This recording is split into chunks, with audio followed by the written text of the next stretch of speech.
Hello बच्चों, तो आज हम लोग डिस्कस करेंगे हमारा नेक्स्ट टॉपिक जो कि होगा Bose Einstein gas. Bose Einstein gas. Okay, then in this topic हमें पता है कि बोस-आइंस्टाइन स्टैटिस्टिक्स के अंदर किसका यूज़ किया जाता है? बोसॉन्स का, है ना। बोसॉन्स क्या होते हैं? आइडेंटिकल पार्टिकल्स होते हैं, है ना। सिमिलर पार्टिकल्स होते हैं, साथ ही स्पिन इंटीग्रल मल्टीपल होते हैं। इंटीग्रल स्पिन होती है ना, स्पिन इंटीग्रल मल्टीपल, है ना। तो हम लोग एक बोस-आइंस्टाइन गैस को लेकर चलेंगे। एक गैस कंसिडर करते हैं जो कि इन बिहेवियर बोस-आइंस्टाइन गैस है, जिसके अंदर n total number of bosons हैं। इन जो ये कंप्लीट नंबर ऑफ मॉलिक्यूल्स हैं, बोसॉन्स हैं, इनको फर्दर हम लोग ग्रुप्स में डिवाइड करते हैं, जो कि हम लोग अभी तक करके आए हैं। N1 N2 N3 up to so on Ni and up to so on. मैंने इसे ग्रुप्स में डिवाइड कर दिया, ठीक है। उसके बाद हम लोग कंसिडर करते हैं कि जो ये ग्रुप्स में डिवाइड हुई है, इनके पर्टिकुलर एनर्जीज हैं U1 U2 U3 up to so on Ui up to so on as so on, ठीक है। अब जो ये गैस हम लोग लेके चल रहे हैं, इस गैस को कंसिडर करते हैं कि ये परफेक्ट गैस है। परफेक्ट गैस का मतलब क्या है कि मॉलिक्यूल्स के आपस में कोई इंट्रैक्शन नहीं है। जब मॉलिक्यूल्स की कोई इंट्रैक्शन नहीं है तो हम जो भी ये रिजल्ट आएगा, इसको मोनो एटॉमिक गैस के लिए आराम से यूज़ कर सकते हैं। मोनो एटॉमिक गैस के लिए ये रिजल्ट एप्लीकेबल होगा, या ये गैस एप्लीकेबल होगी, ठीक है। अब एक पर्टिकुलर हम लोग जी आई डीजनरेसी है, या फिर ith स्टेट का, ith जो क्वांटम स्टेट है उसकी डीजनरेसी है, मतलब इसके अंदर इतनी नंबर ऑफ शेल्स हैं, है ना। यही करते आए हैं ना। तो जी कंसिडर करके चलते हैं। जी क्या रिप्रेजेंट करेगा कि इतनी पर्टिकुलर नंबर ऑफ शेल्स हैं। किसके अंदर हैं ये शेल्स? ith कंपार्टमेंट के अंदर, ओके। ith क्वांटम स्टेट के अंदर इतनी नंबर ऑफ शेल्स हैं, जो कि हैं जी। तो जी क्या है? डीजनरेसी है पार्टिकल की। तो जो मोस्ट प्रोबेबल डिस्ट्रीब्यूशन है, हम लोग पीछे यूज़ करके आ चुके हैं, उसका हम लोग डायरेक्ट यहाँ यूज़ करेंगे रिजल्ट का। तो most probable distribution for the ith quantum state Ni is equal to Gi by e⁻β alpha plus beta Ui -1, है ना। इस रिजल्ट को हम लोग पहले निकाल के आ चुके हैं, ओके। अल्फ़ा को हम लोग यहाँ कंसिडर कर कहते हैं कि alpha is equal to minus का म्यू बाय केटी है, और बीटा की वैल्यू हमें पता है कि ये 1/kT है, ओके। ये माइनस का म्यू बाय केटी है, किसकी वैल्यू है? ये अल्फ़ा की। अब इसके बाद Ni की वैल्यू अगर मैं इन दोनों को पुट कर दूँ, पुट तो बाद में करती हूँ, पहले मैं ये एक चीज़ कंसिडर करके चलती हूँ। एक जो हम लोग हमेशा जब भी एलिमिनेशन करते हैं या किसी भी सीरीज़ को सॉल्व करते हैं, तो वो तुम्हें याद हो, हम लोग डिफरेंशिएटर डी से यूज़ करते हैं किसी भी डेरिवेटिव को सॉल्व करने के लिए। तो हम लोग यहाँ डी सिंबल का यूज़ करेंगे, और इसे ले लेते हैं कि ये इक्वल होगा e⁻⁻α की, मतलब 1/d is equal to e⁻α होगा, ओके। तो हम लोग यहाँ e⁻α को 1/d से एक बार रिप्लेस करेंगे। तो Ni is equal to G 1/d e⁻β Ui -1। अब जो ये नंबर ऑफ पार्टिकल्स हैं, एक स्टेट में कभी भी नेगेटिव नहीं हो सकते। n की वैल्यू तो हमेशा ग्रेटर देन इक्वल्स टू 0 ही रहेगी, है ना। तो e⁻α plus beta Ui is equal to 1/d into e⁻β Ui, मतलब ये वाली टर्म है, ये कभी नेगेटिव तो हो ही नहीं सकती है, क्योंकि number of particles can not B negative. तो ये टर्म है, ये हमेशा 1 से बड़ी होगी, तभी तो ये टर्म पॉजिटिव आएगी। अगर ये 1 से छोटी हो जाती है तो इसका मतलब पार्टिकल्स नेगेटिव हो गए, and that can not be possible, है ना। तो 1/d e⁻β Ui is greater than is equal to 1, ठीक है बेटा। अब e⁻α is equal to e⁻- का म्यू बाय केटी, अल्फा की value minus mu by KT है, is equal to 1/d is greater than is equal to 1, है ना। अगर ग्राउंड स्टेट की हम लोग बात करें तो फिर 0th एनर्जी के लिए ये रिजल्ट एप्लीकेबल होगा कि e⁻−α is greater than is equal to 1 हो गया, ओके। अब हम लोग बेटा बात करेंगे नंबर ऑफ पार्टिकल्स की, ठीक है। अगर अल्फ़ा को हम डिटरमाइन करना चाहें कि अल्फ़ा की वैल्यू क्या है, तो हम कैसे फाइंड आउट करेंगे अल्फ़ा की वैल्यू को?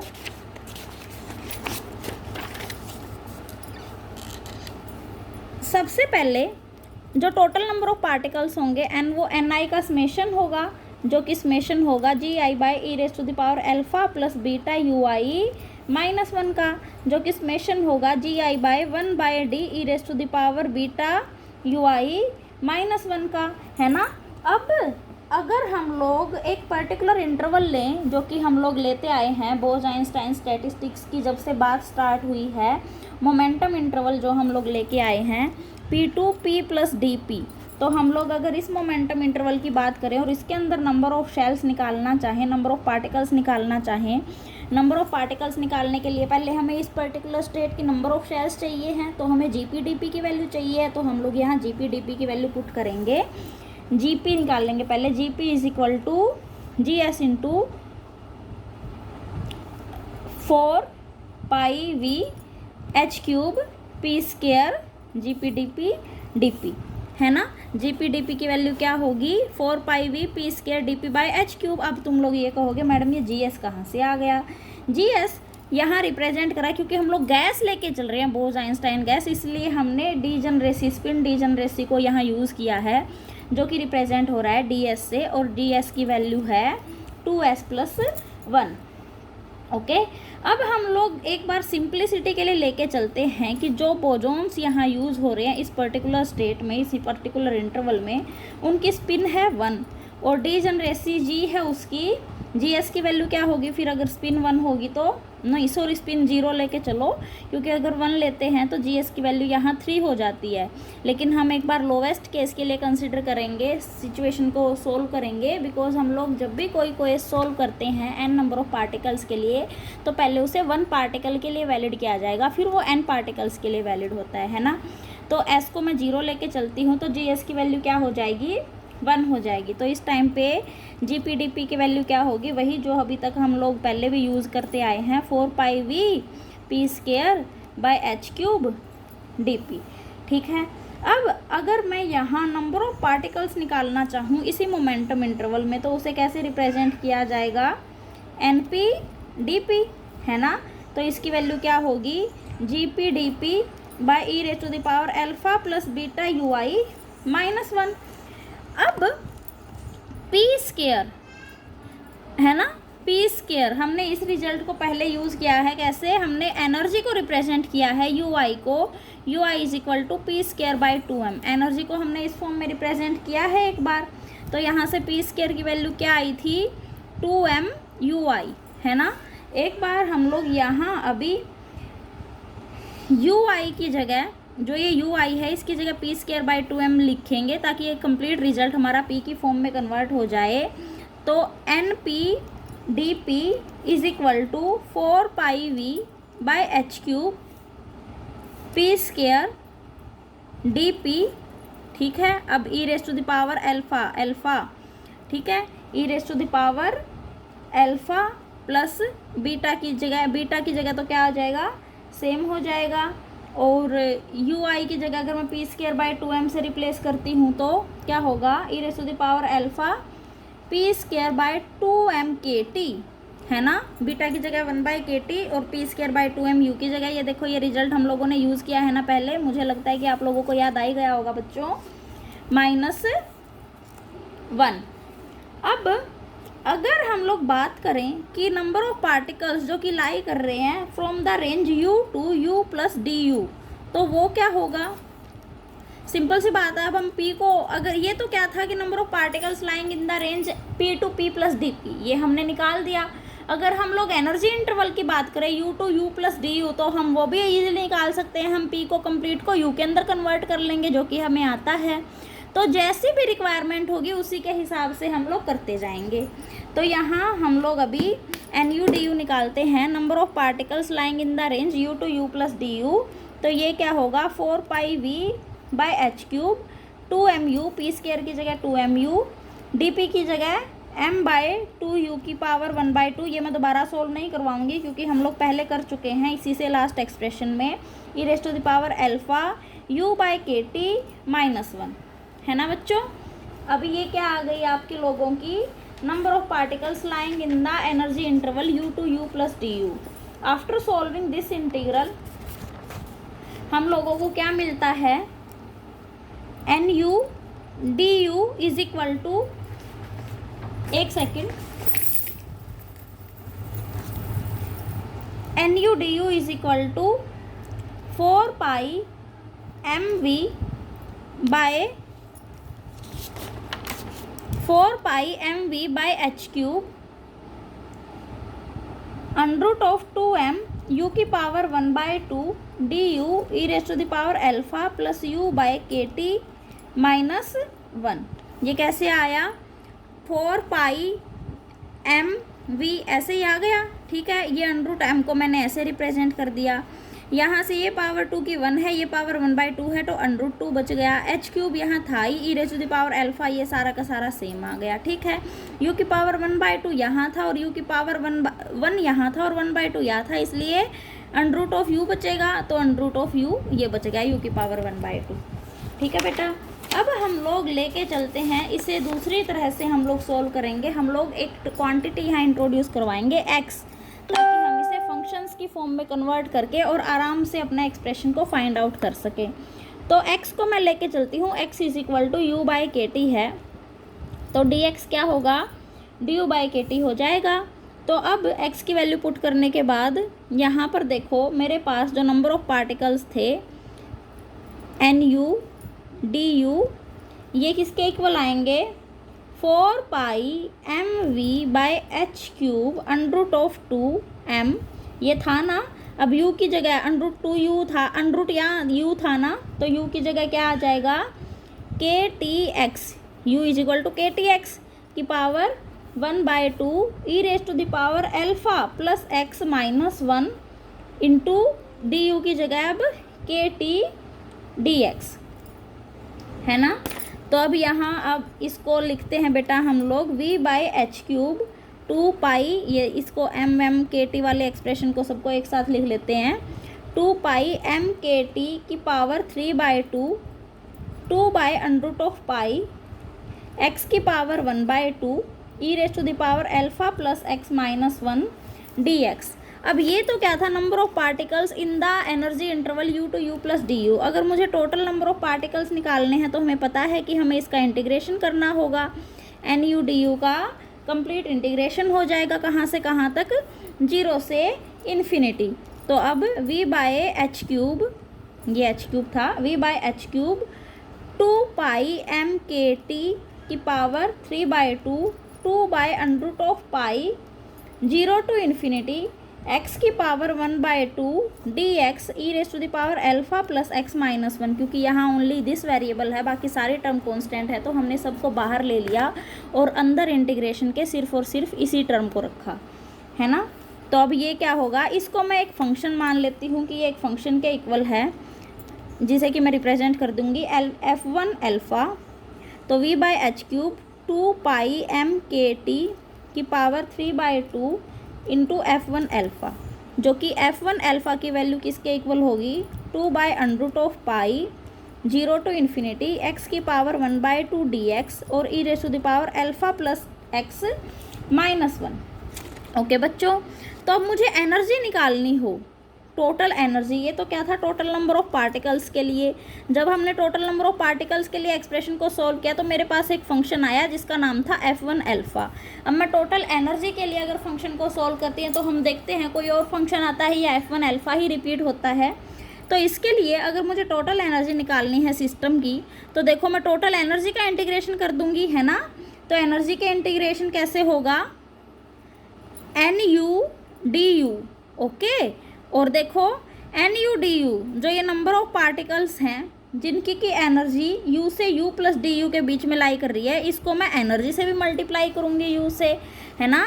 देखो हम कैसे लिखते थे टोटल एनर्जी, u को, कैपिटल U को कैसे रिप्रेजेंट किया जाता था, summation of U I N I, total number of particles उनके साथ एनर्जी की मल्टीप्लाई यू आई की, है ना। तो यहाँ भी u की मल्टीप्लाई होगी एन यू डी यू के साथ और इंटीग्रेशन कर देंगे इसका 0 टू इन्फिनिटी। u को हम लोग क्या मान चुके हैं, x is equal to u by के टी, तो यहाँ यूज़ करेंगे 0 to infinity x के t n U D you.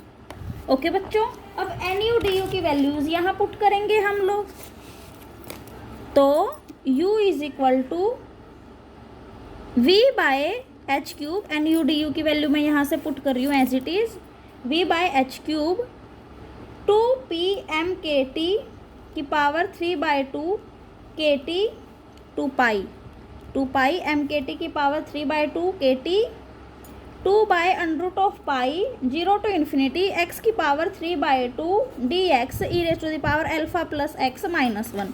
अब ये देखो हमारे पास तो यहाँ पावर थी 1/2, ये 3/2 कैसे आ गई? 3/2 इसलिए आ गई क्योंकि हमने इसको u से मल्टीप्लाई कर दिया और यहाँ एक x की पावर अलग से आ गई, तो 1/2 + 1 इज इक्वल टू 3/2, इसीलिए x की पावर यहाँ आ गई 3/2।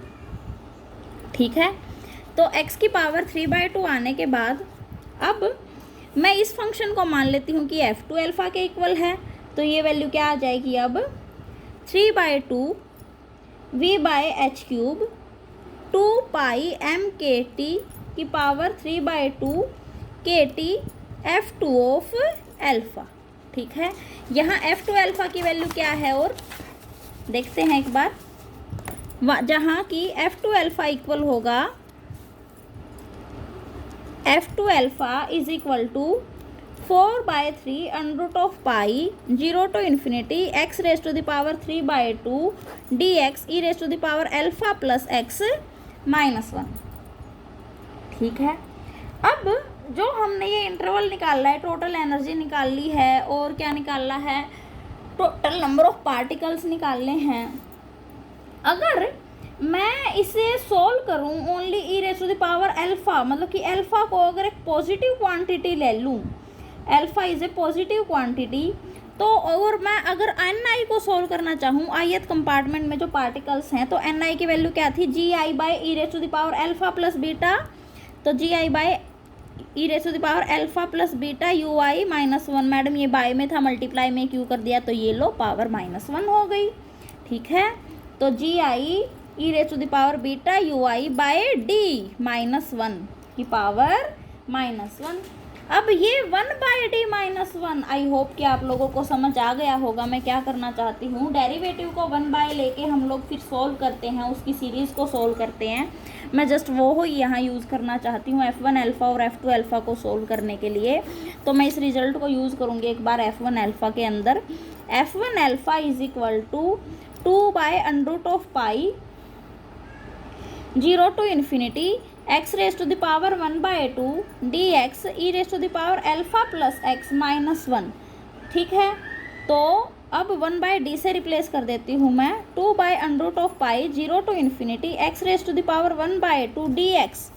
ठीक है, x raise to the power 1/2 dx 1/d E raise to the power x minus 1। अब देखो 1/d की पावर x है ना, याद आ गया ना, मैथमेटिक्स में सॉल्व करते हैं एक्सप्रेशन को, बस यूज़ करेंगे direct 2 by under root of pi 0 to infinity x raise to the power 1/2 E raise to the power minus x 1/d। इसको सोल्व करेंगे कैसे, d into 1 minus d E raise to the power minus x minus 1 dx। ये कहाँ से आ गया भाई, E raise to the power minus x की पावर -1। यहाँ से माइनस x कॉमन ले लेंगे, ये E raise to the power x को मैंने कॉमन लिया तो बाहर जाके ऊपर जाके -x हो जाएगा।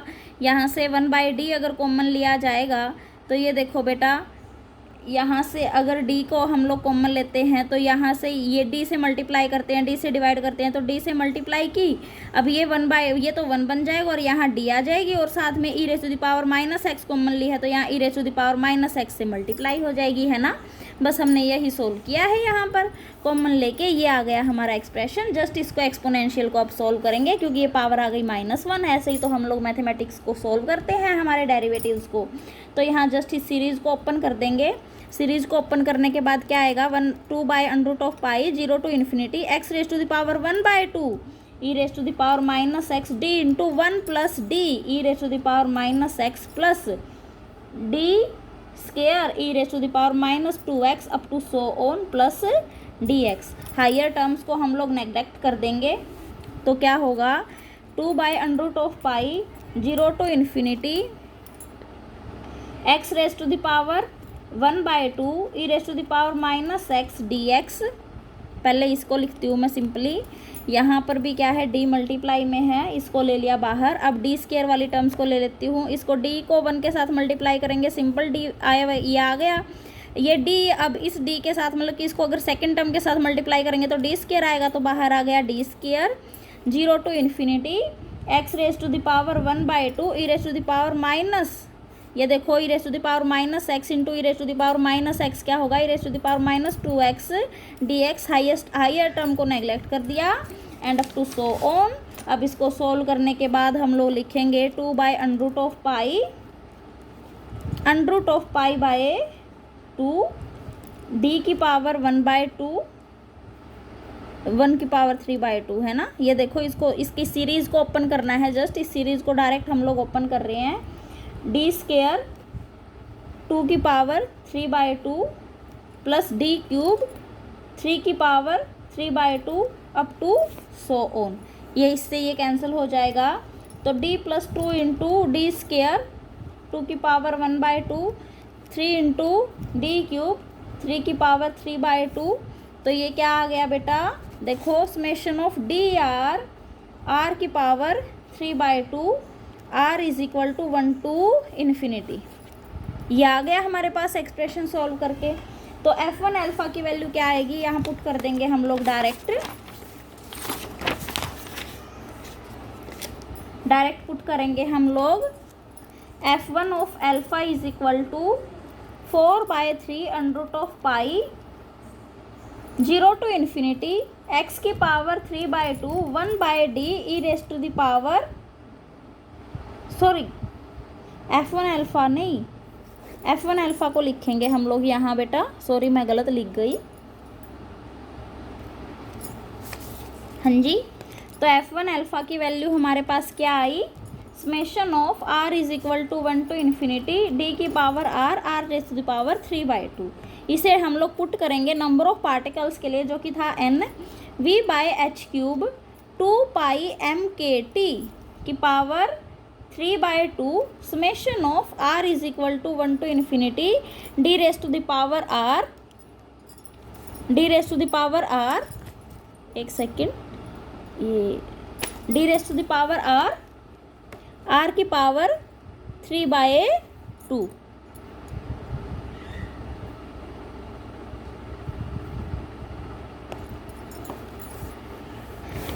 तो समेशन को ओपन करेंगे अब हम लोग, v/h³ 2πmkt की power 3/2 d plus D square by 2 की power 3/2 plus d cube by 3 की power 3/2 and up to so on.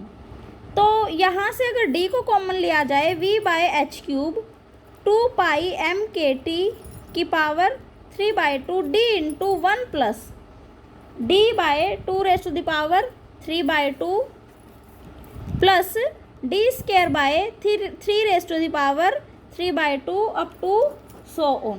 तो यहाँ से हम लोगों ने देखा कि ये n number of total number of particles हैं। अब जो टोटल एनर्जी वाला एक्सप्रेशन था वहाँ हमने यूज़ किया था बेटा f2 ऑफ अल्फ़ा का। जैसे हमने f1 ऑफ अल्फ़ा को सोल्व किया है, ऐसे ही हम लोग f2 ऑफ अल्फ़ा को सोल्व करेंगे डेरिवेटिव d को कॉमन लेके। तो वहाँ से मेरे पास f2 ऑफ अल्फ़ा की वैल्यू क्या आ जाएगी, i is equal to 1 to इन्फिनिटी and r is equal to 1 to infinity d raise to the power r raise to the power 5/2। अगर आपको ये निकालने में कोई प्रॉब्लम होगी तो कोई बात नहीं, हम लोग क्लास में डिस्कस करेंगे, बट अभी मैं इसको डायरेक्ट यूज़ कर रही हूँ इस रिजल्ट को, ठीक है। तो अब टोटल एनर्जी के लिए जब निकालेंगे तो f2 ऑफ अल्फ़ा की वैल्यू पुट करेंगे तो वो आएगी 3/2 v/h³ 2πmkt raise to the power 3/2 into kt summation of r is equal to 1 to infinity d की power r raise to the power 5/2 है ना। तो अब इसको सोल्व करने के बाद और डेरिवेटिव को कॉमन लेने के बाद मेरे पास क्या बचेगा, 3/2 v/h³ 2 पाई एम के टी की power 3/2 into K T D into 1 plus D by 2 raise to the power 5/2 plus D square by 3 raise to the power 5/2 and up to so on. अब मैं क्या करूँगी, U बाय एन निकालूंगी, total energy by total number of particles. तो जब इसको डिवाइडेशन को मैं यूज़ करूँगी तो ये देखो, ये इससे डिवाइड होगा, ये टोटल नंबर ऑफ पार्टिकल्स थे और ये टोटल एनर्जी थी। इसके बाय में जब ये आएगा तो ये देखो, ये कुछ डेरिवेटिव्स नेगेटिव में जाएंगे। नेगेटिव में अगर डेरिवेटिव जाएगा तो वो इंटीग्रेशन को रिप्रेजेंट करेगा, इंटीग्रेशन मतलब नेगेटिव पावर में, ठीक है, तो वो इंटीग्रेशन को रिप्रेजेंट करेगा। तो आपस में सॉल्व आउट होके मैं डायरेक्ट रिजल्ट यूज़ कर रही हूँ, 3/2 एन के T 1 plus D by 2 raise to the power 3/2 plus minus d, ये माइनस डी आएगा, plus D by 2 raise to the power 5/2 up to so on, यहाँ भी माइनस आएगा। चलो मैं एक बार इसको सोल्व भी कर दूँ बच्चों, हो सकता है तुम्हें ना याद आ रहा हो अभी कैसे सोल्व करते हैं, सो देखते हैं। तो u by n is equal to 3/2 के T 1 plus D by 2 raise to the power 5/2 plus D square by 3 raise to the power 5/2 into 1 plus D by 2 raise to the power 3/2 plus D square by 3 raise to the power 3/2 up to so on, ये भी up to so on, और इसकी power क्या आ जाएगी -1, because ये क्या है, n का एक्सप्रेशन था और ये क्या था, u का एक्सप्रेशन था, है ना। तो यहाँ से n को मैं इधर ले जाती हूँ, तो 3/2 एन के T total energy of the system, 3/2 N के T 1 plus D 2 raise to the power 5/2। पहले मैं इसको इस कंप्लीट से मल्टीप्लाई करूँगी, फिर इसको इस कंप्लीट से मल्टीप्लाई करूँगी, या फिर हम लोग ऐसे कह सकते हैं कि पहले हम इस कंप्लीट को 1 से मल्टीप्लाई करेंगे, फिर इस कंप्लीट को d से मल्टीप्लाई करेंगे, फिर इसको d स्क्वायर से मल्टीप्लाई करेंगे, ऐसे ही सॉल्व करते हैं ना। तो 1 plus D by 2 raise to the power 5/2 plus d square by 3 raise to the power 5/2 plus minus d कैसे आया, अब इसको हम लोग डी से मल्टीप्लाई करेंगे, minus d 2 raise to the power 3/2 minus d square 3 raise to the power 3/2 up to so on. ये minus d कैसे आया एक बार डिटेल से हम लोग देखते हैं। -1 जो ऊपर है, तो बाइनोमियल थ्योरम को हम लोग कैसे ओपन करते हैं बेटा, ये टर्म क्या हो जाएगी, इसको ओपन करेंगे तो 1 माइनस डी, ये माइनस पावर आगे आ जाएगी ना, 1 minus d 2 raise to the power 3/2 minus d square 3 raise to the power 3/2 and up to so on. तो ये एक टर्म तो हो गई प्लस में और ये एक टर्म हो गई माइनस में, और इसका अंदर कर दिया हम लोगों ने मल्टीप्लाई। अब जो कैंसिल हो रही है उनको कैंसिल आउट करने के बाद जो हमने अभी लास्ट में एक्सप्रेशन निकाला था, क्या u बाय एन का, मेरे पास ये एक्सप्रेशन निकल जाएगा, ठीक है। तो अब अगर मैं अल्फा और डी को डिटरमाइन करना चाहूँ तो f1 ऑफ अल्फा, इस कंप्लीट एक्सप्रेशन के बाद f1 अल्फा को मैं लिख सकती हूँ कि वह इक्वल होगा n/v h³ 2 पाई एम के T raise to the power 3/2, ठीक है। तो हमने देखा कि f1 ऑफ अल्फा प्रोपोर्शनल है n/v के, और इन्वर्सली प्रोपोर्शनल है किसके, 1/t raise to the power 3/2 के, टेम्परेचर की पावर 3/2 के। तो यहाँ से f1 ऑफ अल्फा हमारा d के भी प्रोपोर्शनल आया था, है ना। f1 of alpha is equal to d raise to the power r raise to the power 3/2 हम लोगों ने निकाला था। तो अगर हम ओनली फर्स्ट टर्म की बात करें, जो हमने d raise to the power r ली थी, अगर हम ओनली फर्स्ट टर्म की बात करें जहाँ की r की वैल्यू 1 होगी, तो यहाँ पर d क्या आ जाएगा, d is equal to n/v h³ 2 pi M के T raise to the power 3/2। अब d है जो, ये स्मॉल है हाई टेम्परेचर के लिए और लो डेंसिटी के लिए। तो यहाँ से अब जो u होगा, u की वैल्यू अब हम लोग, अभी तो हमने f1 ऑफ अल्फा को तो प्रोपोर्शनलिटी देख लिया, फिर हमने d की प्रोपोर्शनलिटी निकाल ली यहाँ से। अब u की वैल्यू हमारे पास क्या थी, ये हम लोगों ने अभी अभी निकाल ली है, ठीक है। यहाँ अगर हम लोग d की वैल्यू पुट करना चाहें, u की वैल्यूज़ के अंदर अगर हम लोग d की वैल्यू पुट करना चाहें तो वो क्या होगी, u is equal to, after putting the values of d, u is equal to 3/2 nkt 1 minus 1/2 raised to the power 5/2 nh cube 2 pi mkt की power 3/2 minus 1/3 5/2 nh cube v into 2 pi mkt raise to the power 3/2 का square, D square था ना, ये पहला तो D था, second क्या था, डी स्केयर था। इस तरह से हम लोगों ने यहाँ पर डी की वैल्यू पुट कर दी। तो इन सब को अगर मैं मान लूँ कि ये सारे के सारे जो ये टर्म है इनको मैं ईटा से रिप्रेजेंट करती हूँ सबको, तो यहाँ पर मेरे पास क्या आ जाएगा वैल्यू, 3/2 RT ईटा। ईटा क्या है, सब्सटीट्यूट हमने पुट किया है, जो ये ब्रैकेट्स में ये टर्म है इनके कोरस्पॉन्डिंग हम लोगों ने एक सब्सटीट्यूट पुट कर लिया इस कंप्लीट के कोरस्पॉन्डिंग। तो मेरे पास क्या आया, total energy of the system is equal to 3/2 RT and eta. That is, ये क्या था, हमारा रिजल्ट था बोज आइंस्टाइन गैस के लिए जो हम लोगों ने डेरिवेशन निकाली थी। क्या किया था बेटा हमने बोज आइंस्टाइन गैस के लिए डेरिवेशन निकालने के लिए, सबसे पहले हम लोगों ने जो Ni था सिस्टम के अंदर वो निकाला था। Ni is the number of particles in the ith quantum state, है ना। उसके बाद हमने e raise to the power alpha को 1/d के इक्वल पुट कर लिया, ठीक है। उसके बाद हम लोगों ने सिस्टम के अंदर निकाला कि कितनी शेल्स हैं with in the momentum interval Gp Dp, फिर हमने Np Dp निकाला, है ना। उसके बाद हम लोगों ने निकाला Up Dp, वो जो पार्टिकल्स हमने निकाले Np Dp उनकी एनर्जी कितनी है जो कि हमने Up Dp की फॉर्म में निकाली। अब हम लोगों ने इस कंप्लीट को पुट किया एनर्जी की, क्योंकि हमने एन की भी वैल्यू चाहिए और टोटल एनर्जी भी चाहिए, दोनों चीज़ें चाहिए हैं, टोटल नंबर ऑफ पार्टिकल्स भी चाहिए और टोटल एनर्जी भी चाहिए। तो हमने फर्दर क्या किया, जो ये NP-DP था इसे कन्वर्ट किया NU-DU के अंदर, ठीक है। तो उसके बाद हम लोगों ने टोटल पार्टिकल्स निकाले सिस्टम के और टोटल एनर्जी निकाली सिस्टम की, जिसके लिए हमने NU-DU की इंटीग्रेशन कर दी 0 to ∞। जब हम लोग n की वैल्यू को सोल्व कर रहे थे टोटल नंबर ऑफ पार्टिकल्स के लिए, तो हमारे पास एक टर्म आई जिसे कि हमने f1 ऑफ अल्फा का नाम दिया, और जब हम लोग u के लिए सोल्व कर रहे थे तो हमारे पास एक टर्म आई जिसे हमने f2 ऑफ अल्फा का नाम दिया। इन दोनों को, क्योंकि हमने e raise to the power alpha को किसके इक्वल लिया था, 1/d के इक्वल ले लिया था, तो डेरिवेटिव की फॉर्म में कन्वर्ट करते हुए फिर हमने बाइनोमियल एक्सप्रेशन का बाइनोमियल थ्योरम का यूज़ किया, और हमने जो टोटल एनर्जी थी सिस्टम की और जो टोटल नंबर ऑफ पार्टिकल्स थे उन दोनों को डिवाइड कर दिया, और वहाँ से डिवाइडेशन के बाद हमने सिस्टम की टोटल एनर्जी निकाल ली। अब टोटल एनर्जी निकालने के बाद हमने f1 ऑफ अल्फा को देखा कि वो किसके प्रोपोर्शनल है। f1 of alpha is proportional to n/v आया था।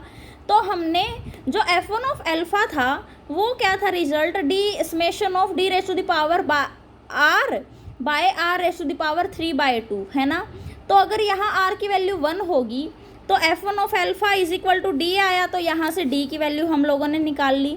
फिर जो सिस्टम के लिए हमने टोटल एनर्जी यहाँ से निकाल ली थी वहाँ हमने इस d की वैल्यू को पुट कर दिया, और जो ये ब्रैकेट वाली टर्म थी इसके कोरस्पॉन्डिंग हम लोगों ने सब्सटीट्यूट पुट कर दिया जो कि था ईटा। तो हमारे सिस्टम की टोटल एनर्जी आ गई बोज आइंस्टाइन गैस के लिए। दैट्स इस टॉपिक थोड़ा सा कॉम्प्लिकेटेड था बट ईजी था, स्टेप्स भी बहुत इजी थे। वही सब प्रोसेस हमें बार बार फॉलो करना है। अगर कोई दिक्कत होगी तो हम लोग क्लास में डिस्कस कर लेंगे, कोई बात नहीं, आप लोग आराम से समझो।